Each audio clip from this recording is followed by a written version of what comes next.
ही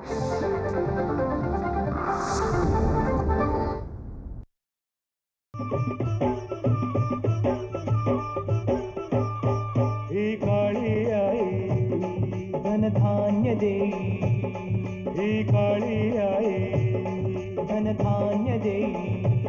जोडते मनाची नाती आमची माती, आमची माणसं, आमची माती, आमची माणसं, आमची माती, आमची माणसं, आमची माती, आमची माणसं, आमची माती, आमची माणसं.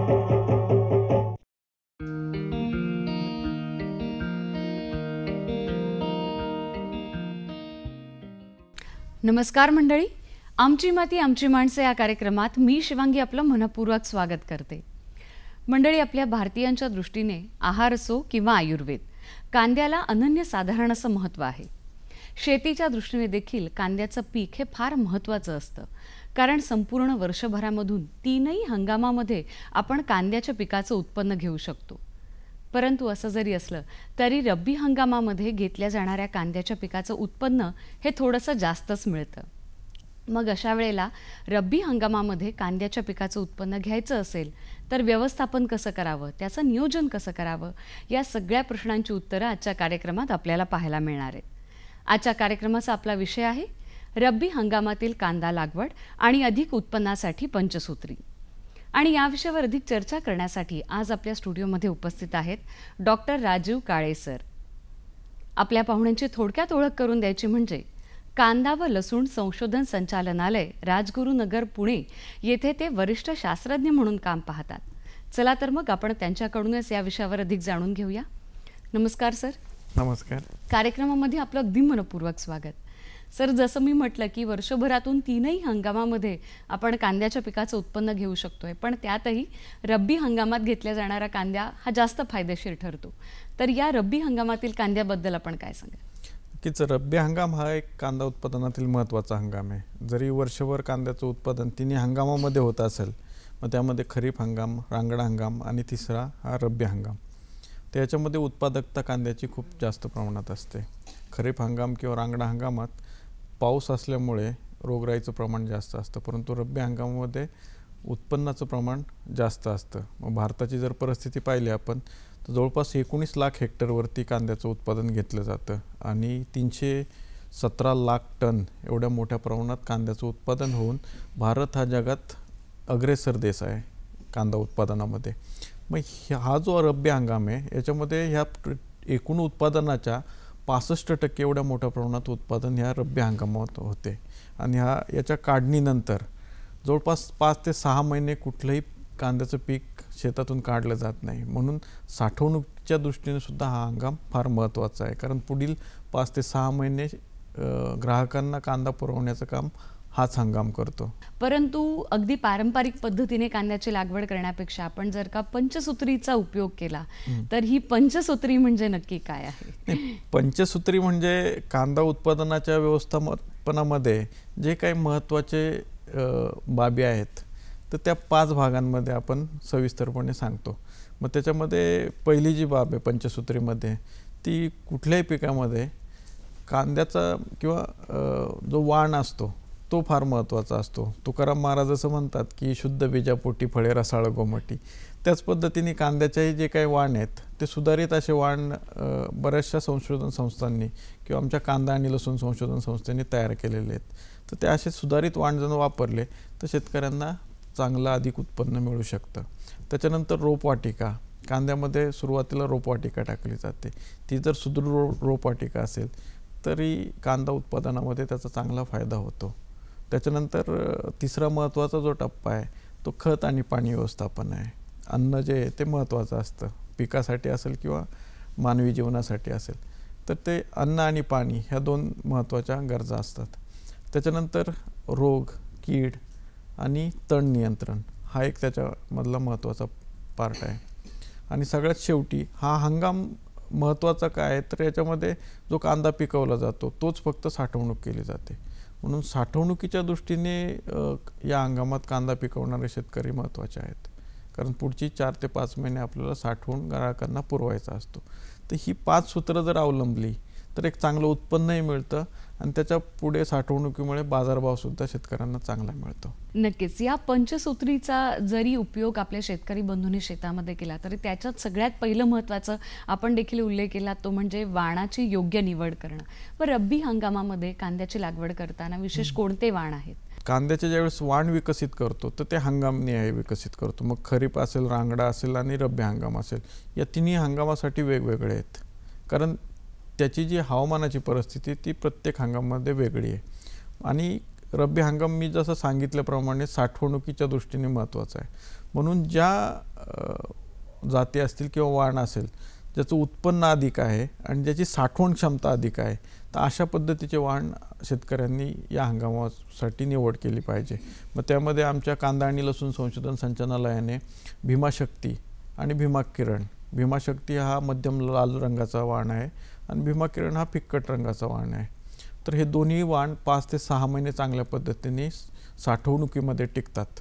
तर त्याच्यामुळे असे जर वाण वापरले तर ज्या शेतकरी कांदा चाळीमध्ये कांदा ठेवतात तर साठवणुकीमध्ये होणारं नुकसान आहे तर ते या वाणांमध्ये कमी होते आणि या वाण्याची उत्पादन क्षमतासुद्धा चांगली आहे. आमचे काही शेतकरी आहेत की 50 टन प्रति हेक्टरी उत्पादन या भीमाशक्ती आणि भीमाकिरणचे घेणारे सुद्धा शेतकरी आहे. जर आपण भारताची सरासरी उत्पादकता पाहिली तर फक्त 16 टन आहे प्रति हेक्टरी, परंतु 50 टनापर्यंत सुद्धा घेणारे शेतकरी या वाणामुळे आम्हाला मिळालेले आहेत.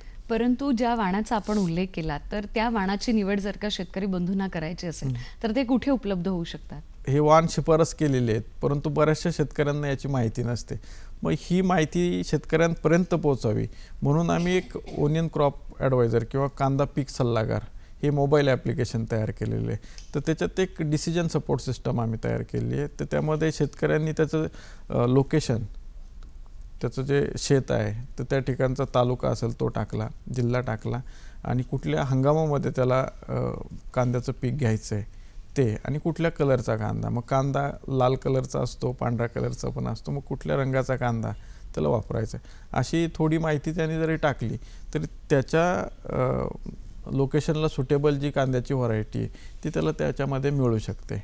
मग कांदा लसूण संशोधन संस्था असेल, महात्मा फुले कृषी विद्यापीठ असेल किंवा देशभरात अनेक संशोधन संस्था आहेत, तर जवळपास 32 प्रकारचे जे वाण आहेत कांद्याचे तर ते त्याच्यामध्ये आम्ही माहिती त्याची दिलेली आहे. मग कांद्याचे वाण, त्याचा हंगाम, त्याचे जे कॅरेक्टरिस्टिक्स असतील, त्याची वैशिष्ट्ये असतील आणि ते कुठून मिळेल ही सर्व माहिती त्याच्यामध्ये आहे. तर ते गुगल प्ले स्टोअरला तुम्ही सर्च जरी केलं तरी तुम्हाला ते मोबाईल ॲप्लिकेशन मिळू शकतं. अरे वा, खूपच छान आहे. म्हणजे हे की पारंपरिक शेती करत असताना आपण त्याला आधुनिकतेची जोड देतोय आणि त्या ज्या ॲपमध्ये सुद्धा हवामानाबद्दलची माहिती सुद्धा उपलब्ध असेल, त्याच्यामुळे योग्य वाणाची निवड करणं आपल्या शेतकरी बंधूंना सहज शक्य होणार आहे. सर, पंचसूत्रीचा विचार करताना दुसरं सूत्र येतं ते म्हणजे रोपवाटिका. या रोपवाटिकेचं व्यवस्थापन कसं करावं? रोपवाटिका ही फार महत्त्वाची आहे. रब्बी हंगामामध्ये साधारणपणे ऑक्टोबरमध्ये ही रोपवाटिका टाकली जाते. मग एका हेक्टरला साधारणपणे 7 किलोपर्यंत बियाणं आवश्यक आहे.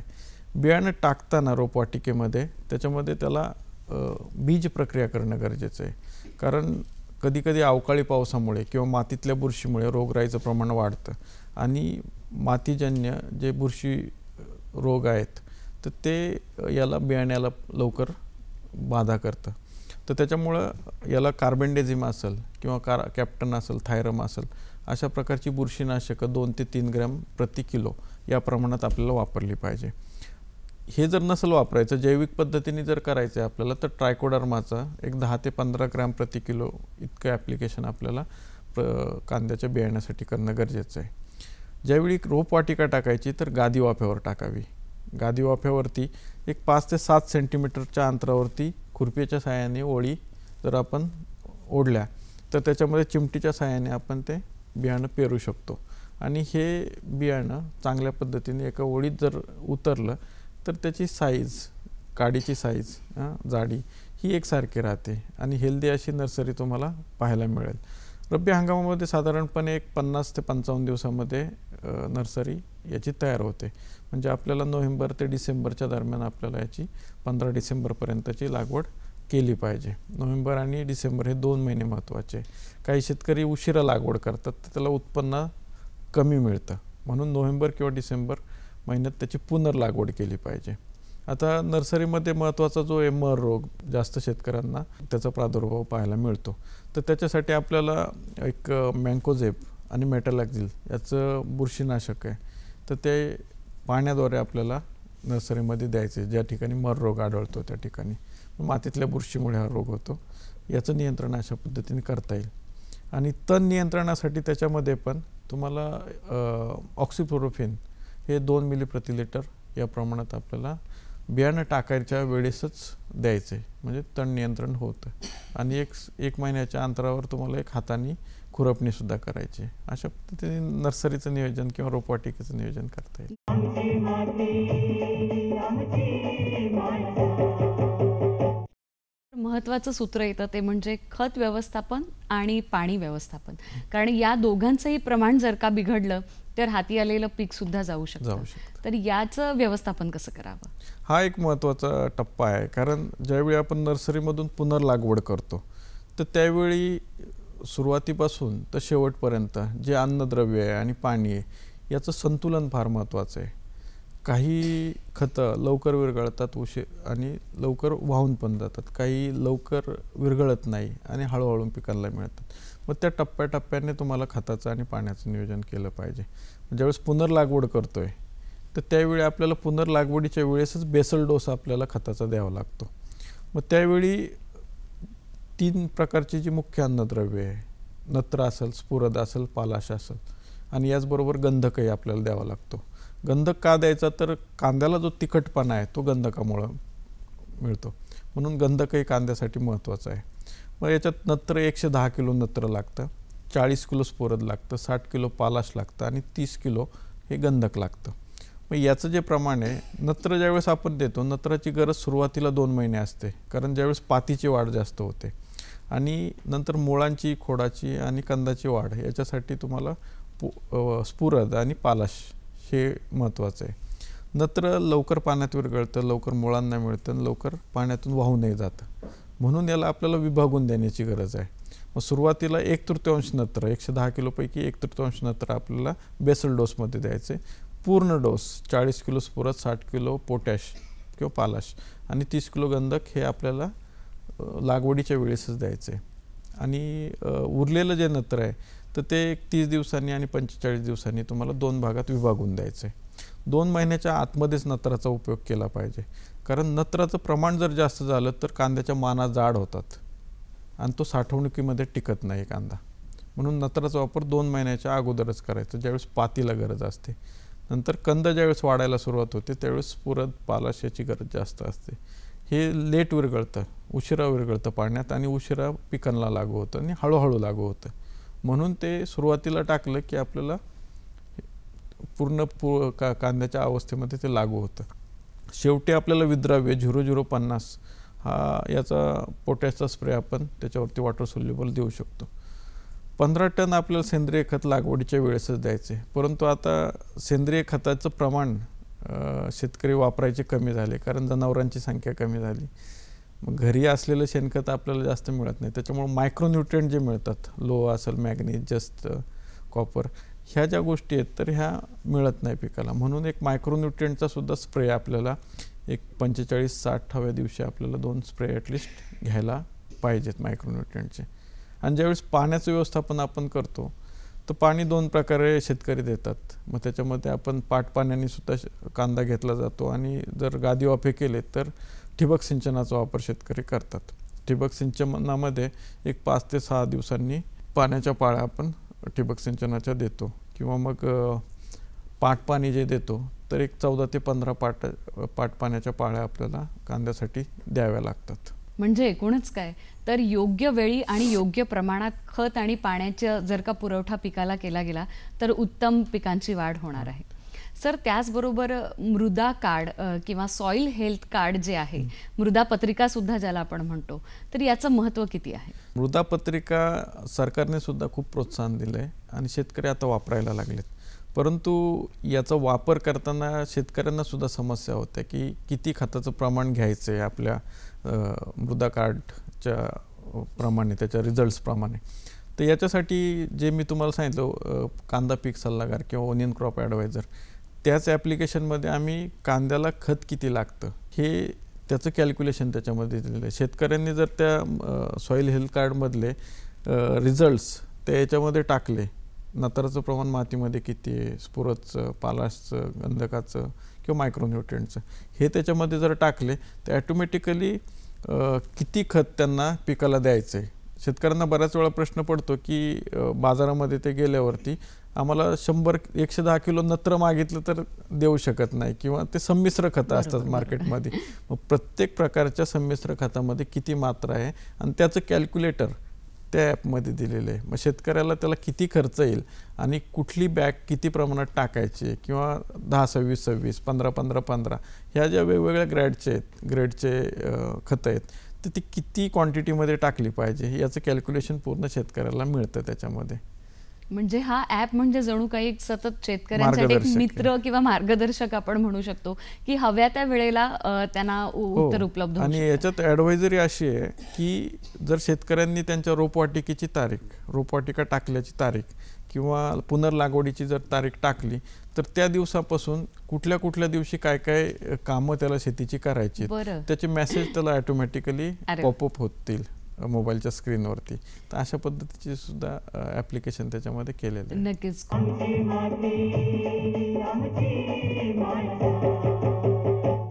कांद्याचं पीक घेत असताना आपल्या शेतकरी बंधूंना एक समस्या येते ती म्हणजे तण व्यवस्थापन. तर तण व्यवस्थापन कसं करावं? तण हा महत्त्वाचा भाग आहे, कारण तण सुरुवातीच्या काळात जर जास्त झालं तर कांद्याच्या उत्पन्नावरती फार मोठ्या प्रमाणात परिणाम होतो. म्हणून ज्यावेळेस पुनर्लागवड करायची, पुनर्लागवडीच्या वेळेसच ऑक्सिफ्लोरोफिन याचं 2 मिली प्रति लिटर या प्रमाणात तुम्हाला मातीवरती फवारणी घ्यायची. आणि दुसरी जर फवारणी घ्यायची असेल तर एक 25 दिवसानंतर घ्यायची, किंवा दुसरी तुम्ही हाताने खुरपणीसुद्धा करू शकतो. आजकाल मजुरांची खूप मोठी प्रमाणात समस्या आहे, तर त्याच्यामुळे शेतकरी केमिकल कंट्रोलवरती जास्त भर देतात. म्हणजे ऑक्सिफ्लोरोफिन तुम्ही वापरलं तरी पण सुरुवातीच्या काळात ते कंट्रोल होऊ शकतं. म्हणजे तणाचं व्यवस्थापन सुरुवातीच्या काळात करणं फार महत्त्वाचं. सो त्याचबरोबर कोणत्या प्रकारची कीड किंवा रोगांची समस्या या रब्बी हंगामामध्ये येऊ शकते? रब्बी हंगामामध्ये कीड आणि रोग दोन्ही त्याचा प्रादुर्भाव आपल्याला जाणवतो. जर रोगांबद्दल बोललो आपण तर करपा रोग हा फार मोठ्या प्रमाणात याच्यात प्रादुर्भाव करतो. करप्यामध्ये मग काळा करपा आहे, तपकिरी करपा आहे, जांभळा करपा आहे. तर तपकिरी करपा आणि जांभळा करपा प्रामुख्याने या हंगामात आपल्याला जास्त पाहायला मिळतो. अवकाळी पाऊस जर झाला तर काळ्या करप्याचं प्रमाणसुद्धा वाढतं, किंवा मर रोग असेल, मूळकूज असेल, पांढरी सड असेल, अशा पद्धतीचे रोगसुद्धा पाण्याचं प्रमाण जास्त झालं, किंवा बुरशी मातीमध्ये जर राहिली तर त्याच्यामुळे हे रोग होतात. तर आणि दुसरी कीड जी महत्त्वाची आहे तर ती फुलकिडे. आत्ता ह्या फेब्रुवारी आणि मार्च महिन्यात जास्त प्रमाणात आपल्याला पाहायला मिळतात, कारण पोषक हवामान त्यांना या महिन्यामध्येच पाहायला मिळतं. तर ही जी फुलकीड आहे ही आपल्या रोगांना सुद्धा कारणीभूत ठरते. कारण फुलकिडे काय होतं, पानांच्या मध्ये बेचक्यांमध्ये आढळतात, आणि ते फुलकिडे तपकिरी रंगाचे छोटे छोटे फुलकिडे पानांवरती चावा घेतात, आणि पानांवरती चावा घेतल्यावरती त्याच्यावरती पांढऱ्या पांढऱ्या रंगाचे पांढुरके डाग पडतात. याला टाक्या रोग सुद्धा म्हणतात. मग त्याचा परिणाम काय होतो की जे चावा घेतल्यामुळे ओरखडे ओढले जातात, त्याच्यातून जे करप्याची बुरशी आहे तर ती त्याच्यात शिरकाव करते, आणि करप्याचा प्रादुर्भाव त्याच्यात मग काळा करपा असेल, तपकिरी असेल, जांभळा असेल, याचा प्रादुर्भाव जास्त प्रमाणात आपल्याला पाहायला मिळतो. म्हणून कीड आणि रोगाचं एकात्मिक आपल्याला नियोजन करणं गरजेचं आहे. मग याच्यासाठी जे आपण फवारणी घेतो तर त्याच्यामध्ये कीड नियंत्रणासाठी फिप्रोनिल आहे, प्रोफेनोफॉस आहे, किंवा कार्बोसल्फान आहे, हे 1 ते 2 मिली प्रति लिटर या प्रमाणात आपल्याला वापरायचं आहे. कर्पारोगासाठी त्याचं नियोजनासाठी तुम्हाला ट्रायसायक्लोझॉल आहे, हेक्झॅकोनॅझॉल आहे, प्रॉपिकोनॅझॉल आहे, हे 1 ते 2 ग्रॅम प्रति लिटर या प्रमाणात वापरायचं आहे. त्याच्यानंतर मँकोझेब आहे 2.5 ग्रॅम प्रति लिटर. ही जी मॉलिक्युल्स आहेत तेही स्वस्त आहेत, आणि शेतकऱ्यांना प्रिव्हेंटिव्ह स्प्रेमध्ये सुद्धा चांगली काम करतात ते. आणि याच्याच बरोबर तुम्हाला स्टिकरचा वापरसुद्धा करायचा असतो. स्टिकरचा वापर का करायचा तर पानं जी आहेत कांद्याची ती चकचकीत असतात, त्याच्यावरून लवकर हे औषध वाहून जातं. बरं. मग त्याच्यामुळे स्टिकरसुद्धा त्याच्यात तुम्हाला टाकून त्याचा संमिश्र स्प्रे जर घेतला तर एकात्मिक कीड आणि रोगाचं नियंत्रण तुम्ही करू शकता. या व्यतिरिक्त सुद्धा जे आपण कल्चरल प्रॅक्टिसेस जे आहेत तर त्याच्यामध्ये तुम्हाला पीक फेरपालट ही फार महत्त्वाची आहे. किंवा पाण्याची जी जमीन निवडायची ती उताराची जर निवडली तर पाणी साचणार नाही. पीक फेरपालट केली तर जमिनीतली बुरशी आहे वारंवार त्याच पिकामुळे तेच अवशेष येऊन त्याच्यात वाढणार नाही. म्हणून तृणधान्याची एक फेरपालट ह्या पिकांमध्ये करायची आहे. कारण आपल्या महाराष्ट्रात शेतकरी तिन्ही हंगामातसुद्धा कांदा घेणारे शेतकरी आहेत, तर त्या ठिकाणी मग रोगाचं नियंत्रण करणं अवघड जातं. सर, अगदी जाता जाता आम्हाला सांगा की जसं आपण उल्लेख केलात की फक्त रब्बी हंगामातील कांद्याची आपण साठवणूक करू शकतोय, तर ती करताना काय काळजी घेतली पाहिजे आणि आपल्या शेतकरी बंधूंना आपण काय संदेश द्या? ज्यावेळी साठवणुकीच्या दृष्टीने आपण कांदा लागवड करतोय तर त्याच्यासाठी सुरुवातीपासून काळजी घेतली पाहिजे. साठवणक्षम असलेली कांद्याचा वाण आपल्याला निवडला पाहिजे. त्याच्यानंतर योग्य खत आणि पाण्याचं नियोजन. आणि ज्यावेळेस कांदा काढणीला येतो त्याच्या अगोदर 15 ते 20 दिवस आपल्याला पाणी तोडायचं आहे कांद्याचं. ज्यावेळी कांद्याच्या माना 50% पडतील त्याच वेळेस कांद्याची काढणी करायची. कारण ज्यावेळी माना पडतात कांद्यातला रस कंदामध्ये येतो, पातीतला रस कंदामध्ये येतो. ॲब्सेसिक ॲसिड हे कंदामध्ये स्थायी होतं आणि त्याच्यामुळे सुप्तावस्था तयार होते. सुप्तावस्था तयार झाली की साठवणुकीमध्ये कोंब येण्याचं प्रमाण त्याचं कमी होतं. म्हणून पात पडली पाहिजे, 50% त्याच्या माना पडल्या पाहिजे. आणि शेवटी एक कार्बेंडेझिम किंवा सल्फरचा जर स्प्रे आपण घेतला 15 दिवस अगोदर तर कांद्याबरोबर साठवणुकीत जाणारी बुरशी आहे ती अटकाव करू शकतो आपण. कांदा काढल्यानंतर कांद्याच्या ज्या माना आहेत ते 2 ते 3 सेंटीमीटर आपल्याला पूर्ण सुकल्यानंतर कापायच्यात. कांदा काढल्यानंतर एका कांद्यावर दुसऱ्या कांद्याची पात पडेल अशा पद्धतीने ओळीने कांदा पसरून टाकायचा शेतामध्ये. एक 5 ते 6 दिवस चांगला सुकल्यानंतर डबल पत्ती तयार झाल्यानंतर त्याच्या माना कापायच्या 2 ते 3 सेंटीमीटर. जर कांद्यालगत त्याची मान कापली त्याचं तोंड उघडं राहून त्याच्यातून बुरशीचा शिरकाव होतो. आणि वरती मान कापली तर त्याच्यातून पत्ती सोडत नाही आणि तोंड मिटल्यामुळं बुरशीचा शिरकाव होत नाही. अशा पद्धतीने एक 15 दिवस कांदा ढीग लावून त्याला सावलीत सुकवायचा आहे आणि नंतर तो साठवणगृहात टाकायचा आहे. मग साठवणगृह आपली 1 पाकी 2 पाकी अशा बऱ्याचशा कांदा चाळी आता नवीन शेतकरी तयार करतात. त्याच्यानंतर आम्ही एक कंट्रोल्ड ओनियन स्टोरेज स्ट्रक्चरसुद्धा तयार केलेलं आहे. त्याच्यामध्ये 1000, 2000, 5000 मेट्रिक टनापर्यंत एका ठिकाणी आपण कांदा स्टोअर करू शकतो. आणि 15%पेक्षाही कमी आम्हाला एक 4 ते 6 महिन्याच्या दरम्यान त्याची जी नुकसान आहे तर ते एवढ्या प्रमाणात कमी करता येतं. सर, आज आपण आमच्या कार्यक्रमामध्ये आलात, अत्यंत मोलाची अशी माहिती दिलात, याबद्दल आपले मनपूर्वक आभार. धन्यवाद.